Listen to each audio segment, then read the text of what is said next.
Assalamualaikum warahmatullahi wabarakatuh. Halo semuanya.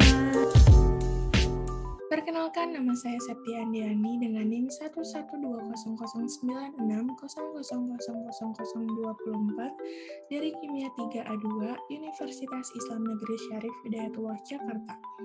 Pada kali ini, saya akan menjelaskan materi mengenai pelunakan air sadah menggunakan resin penukar ion untuk memenuhi tugas praktikum struktur dan reaktivitas anorganik. Yang terhormat kepada Ibu Nandasari Dewi MSI selaku dosen pengampu mata kuliah praktikum struktur dan reaktivitas anorganik. Pada materi kali ini terdapat 5 hal yang akan dibahas. Yang pertama ada pendahuluan, di mana di dalamnya terdapat tujuan percobaan dan juga prinsip percobaan. Yang kedua landasan teori. Yang ketiga metode percobaan, di mana di dalamnya terdapat alat dan bahan serta prosedur percobaan. Yang keempat ada pembahasan dan yang terakhir ada kesimpulan. Baik, langsung saja kita ke pembahasan pertama, yaitu pendahuluan. Tujuan dari percobaan ini yaitu untuk mempelajari cara pelunakan air sadah dengan menggunakan resin penukar ion. Prinsip pada percobaan ini yaitu salah satu penyebab kesadahan air ini adanya ion-ion kalsium dan magnesium serta semua kation yang bermuatan 2, di mana ion tersebut dapat membentuk senyawa kompleks dengan EDTA dan penambahan indikator EBT untuk mengetahui titik akhir titrasi. Selanjutnya ada landasan teori. Kesadahan didefinisikan sebagai kemampuan air dalam mengkonsumsi sejumlah sabun secara berlebihan serta mengakibatkan pergerakan pada pemanas air, boiler, atau pemanas lainnya. Hal ini disebabkan karena adanya kehadiran ion-ion metal polivalen, terutama kalsium dan magnesium. Kalsium dan magnesium dapat bereaksi dengan sabun sehingga membentuk garam-garam organik yang tidak melarut dan berbentuk sebagai busa pada permukaan air. Resin penukar ion merupakan bahan yang berasal dari aneka ragam bahan alamiah maupun sintetik, dan bahan organik maupun anorganik. Pertukaran ion bersifat stoikiometri, yaitu 1H+ digantikan oleh suatu Na+. Pertukaran ion juga didefinisikan sebagai suatu proses kesetimbangan dan jarang berlangsung lengkap, namun tidak peduli sejauh mana proses itu terjadi. Pada umumnya, senyawa yang digunakan untuk kerangka dasar resin penukar ion asam kuat dan basa kuat adalah senyawa polimer stiren divinyl benzen. Selanjutnya ada metode percobaan.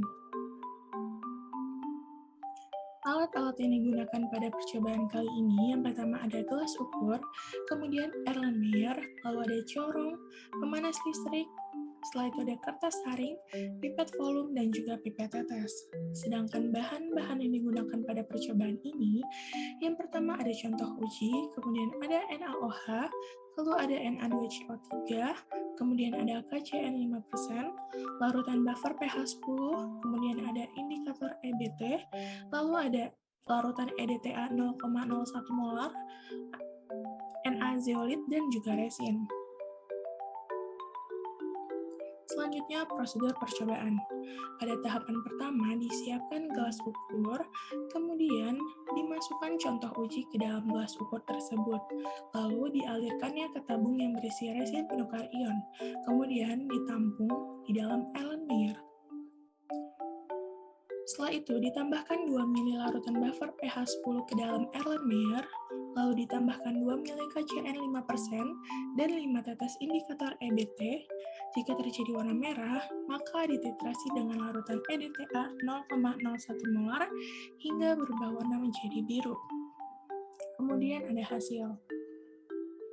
Selanjutnya ada pembahasan. Kesadahan adalah salah satu sifat kimia yang dimiliki oleh air, di mana kesadahan ini mengandung mineral tertentu yang umumnya terdiri dari kalsium dan magnesium. Kesadahan yang tinggi dapat mengakibatkan kerak pada dinding peralatan rumah tangga. Dalam pemakaian yang cukup lama, kesadahan dapat menimbulkan gangguan ginjal yang diakibatkan terakumulasinya endapan kalsium karbonat dan magnesium karbonat. Salah satu ciri dari air sadah yaitu dengan air sabun yang sukar berbusa. Menurut Peraturan Menteri Kesehatan Republik Indonesia Nomor 416, persyaratan kesadahan total untuk air bersih adalah 500 mg. Air sadah merupakan istilah yang digunakan pada air yang mengandung kation penyebab kesadahan. Pada umumnya, disebabkan oleh adanya logam atau kation yang bervalensi 2, misalnya besi, strontium, mangan, kalsium, dan magnesium. Namun, penyebab utamanya adalah kalsium dan magnesium, di mana kalsium dalam air ini memiliki kemungkinan bersenyawa dengan bikarbonat, sulfat, klorida, dan juga nitrat, sedangkan magnesium dalam air ini memiliki kemungkinan bersenyawa dengan bikarbonat, sulfat, dan juga klorida. Berdasarkan jenis anion yang diikat oleh kation kalsium dan magnesium, air sadah dapat digolongkan menjadi 2, di antaranya air sadah sementara dan air sadah tetap. Yang pertama ada air sadah sementara. Pada dasarnya, air sadah sementara mengandung garam karbonat seperti kalsium bikarbonat atau magnesium bikarbonat.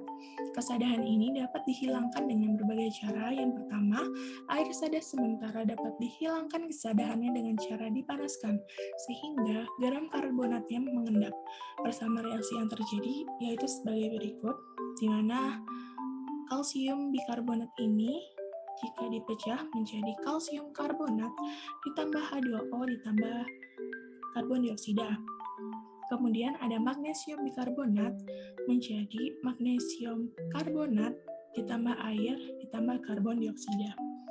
Selanjutnya ada air sadah sementara dapat dihilangkan kesadahannya dengan mereaksikan larutan yang mengandung kalsium bikarbonat atau magnesium bikarbonat dengan kapur. Persamaan reaksi yang terjadi yaitu sebagai berikut.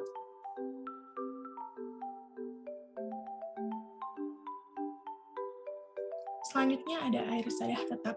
Pada dasarnya, air sadah tetap mengandung garam sulfat seperti CaSO4 atau MgSO4 dan juga garam klorida seperti kalsium klorida atau magnesium klorida.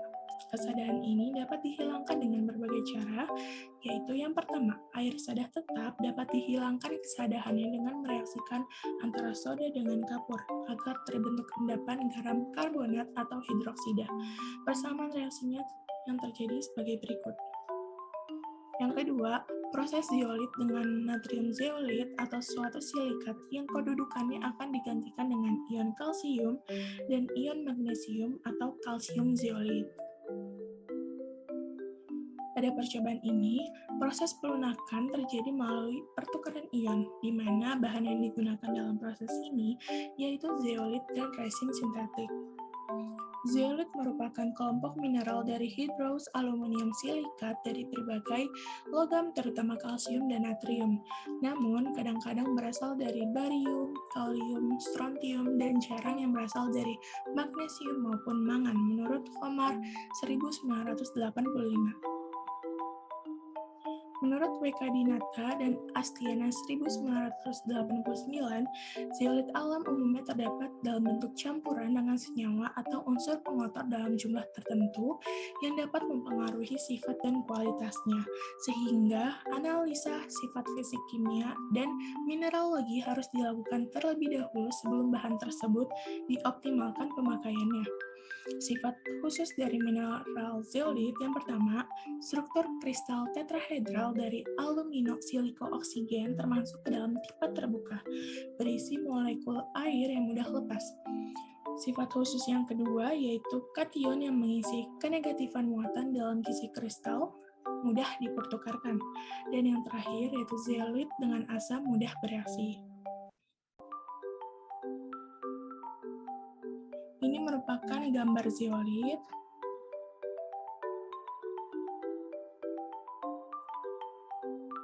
Selanjutnya ada resin.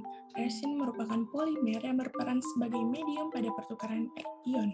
Resin juga didefinisikan sebagai suatu matriks atau suatu pendukung yang tidak larut, biasanya berada dalam bentuk manik mikro berukuran kecil dengan diameter 0,25 mm sampai 0,5 mm. Resin ini biasanya memiliki warna putih atau kekuningan.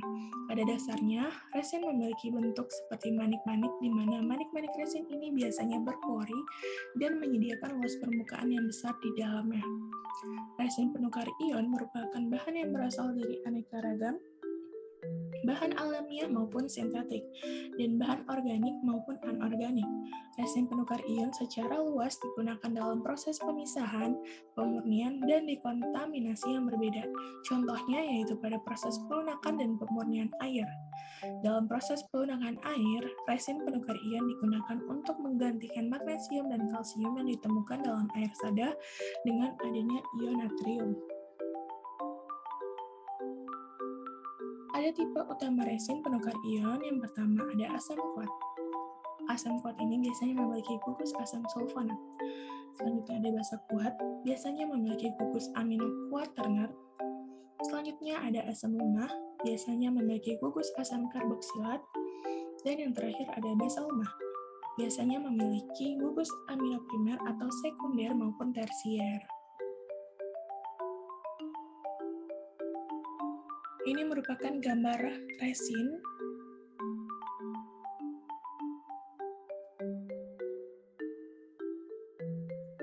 Selanjutnya, tahapan pada praktikum pelunakan air sada menggunakan resin penukar ion, yaitu dengan memasukkan contoh uji ke dalam gelas ukur.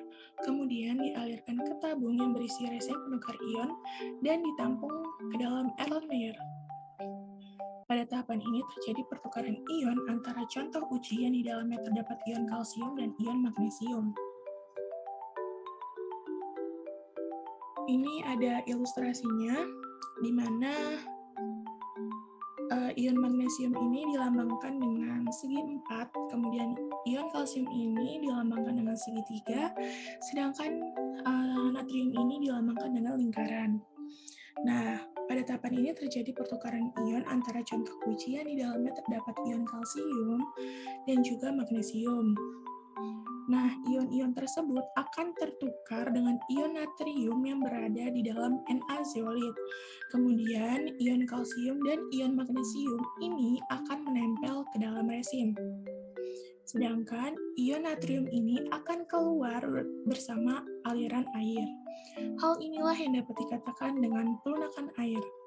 Nah, pada dasarnya, proses ini tidak berhenti sampai sini saja. Namun, proses ini akan terus-menerus berlangsung hingga ion Na zeolit ini habis tertukar dengan ion kalsium dan ion magnesium yang berada di dalam air sada atau berada dalam keadaan jenuh. Dengan persamaan reaksi sebagai berikut.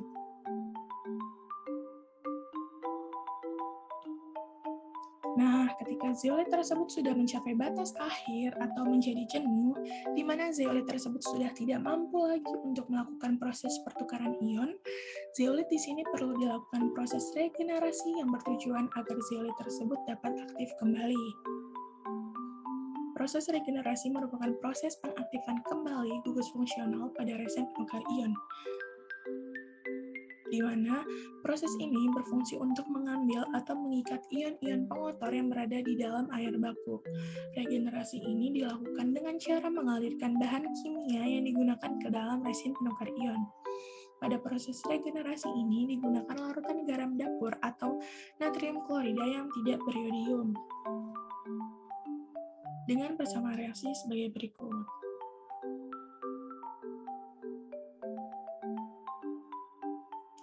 Setelah itu, ditambahkan larutan buffer pH 10 dengan tujuan untuk menjaga agar pH tersebut dalam keadaan stabil atau tetap.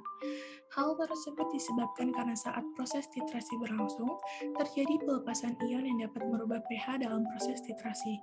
Selain itu, penambahan larutan buffer pH 10 juga berfungsi agar ion kalsium dan ion magnesium ini dapat mengendap, di mana pengendapan ini bertujuan agar konsentrasi ion kalsium dapat diukur dan ion magnesium ini tetap berada dalam keadaan padat. Jika larutan tersebut menjadi buffer, menandakan adanya logam yang mengendap dengan buffer. Tahapan selanjutnya yaitu menambahkan KCl 5% yang berfungsi sebagai masking agent atau zat penopang yang dapat menutupi ion logam pengganggu tersebut agar tidak bereaksi dengan EDTA. EDTA atau ethylene diamin tetra asam asetat merupakan senyawa kompleks yang dapat digunakan untuk mengikat kation logam bervalensi 2 seperti Ca2+, Mg2+, dan bervalensi 3 seperti Fe3+. Kemudian ditambahkannya indikator EBT yang bertujuan untuk mengetahui dan mencapai titik akhir titrase secara sempurna. EBT atau erythroid black T adalah indikator yang berwarna merah muda bila berada di dalam larutan yang mengandung ion kalsium dan magnesium. Pada keadaan buffer ini memiliki pH sama dengan 10. Nah, pada percobaan ini, jika larutan yang terjadi sudah berwarna biru, maka tidak perlu dititrasi dengan EDTA. Namun, jika larutan tersebut berwarna merah, maka perlu dititrasi dengan menggunakan EDTA hingga larutan tersebut berubah warna menjadi biru.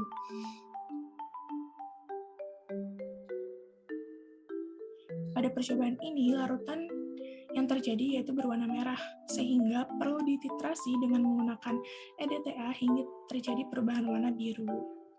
Hasil yang diperoleh yaitu larutan berwarna biru.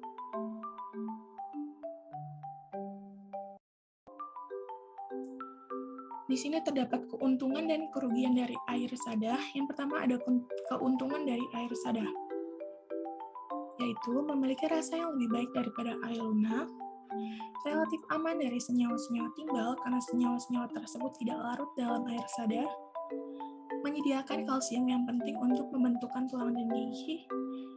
Sedangkan kerugian dari air sadah yang pertama, yaitu dapat membentuk kerak pada ceret, pipa air, dan pipa radiator, sehingga kerak tersebut dapat mengurangi panas yang diberikan. Ketika ceret tersebut digunakan, dan kerak ini dapat menyumbat aliran air melalui pipa air dan pipa radiator. Yang kedua, dapat menimbulkan skam, atau lapisan yang sangat tipis pada permukaan cairan yang dapat menggumpalkan sabun, sehingga sabun sukar berbusa. Nah, teman-teman, selanjutnya ada kesimpulan. Kesimpulan yang dapat diambil dari percobaan ini yaitu, yang pertama, ada kesadaran air merupakan kandungan mineral-mineral tertentu di dalam air. Biasanya terdapat ion kalsium dan ion magnesium dalam bentuk garam karbonat. Yang kedua, air sadah atau air keras merupakan air yang memiliki kadar mineral yang tinggi.